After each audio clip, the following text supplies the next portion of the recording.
I figured I'd make a little video and show you guys what I'm working on at the moment. So since putting the game up on itch, we sort of decided we want to take it to production, I guess, and move towards putting it on Steam. And before we get there, well, to get there, we need to add a lot of content to it and do a lot of cool stuff. So I'm busy refactoring a lot of the systems in it so that they can be expanded on and won't buckle under the weight of hackiness, I guess. Like the build so far has been very much like every character has been a combination of like many complicated like triggers and interactions. Like this is everything just for like one character to do a simple conversation with you. So I'm trying to abstract that into a much simpler system. I'm using Yarn, and this is Merino, developed by Robert Yang. So I'm not going to get the attributions correctly, but who made Yarn? I think Secret Lab maybe. They developed it from Night in the Woods, I believe. Oh, that's my email. And I think it was, let's see, the Secret Lab, yeah. So I'm not exactly sure what the story is. I guess you can Google it. But basically it was used by Night in the Woods, and it's currently free to download and use, and it's really great, and I'm using it in a couple of projects.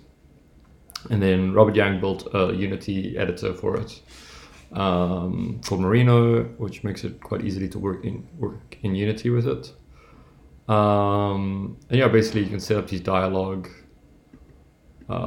trees, I guess, quite easily and like jump between them. So for instance, here is the point where you would choose which item you want to get, and then it presents you a choice snare or hi-hat, and then depending on which one you choose, it will then go to this dialogue section, and then I've scripted my own action, so get snare would get snare. So currently shifting all the characters over to that system, with the hope that once that's done, I can hand it over to Jean, and he can kind of generate a lot of content for the game, and will be quite empowered to do that by himself. But it's getting quite tricky because we want characters to be able to move around the world a lot, which is what I'm working on at the moment. And that's a bit tricky because I've suddenly realized that the characters also need to like teleport depending on where the camera is, because of the way the world wraps on itself.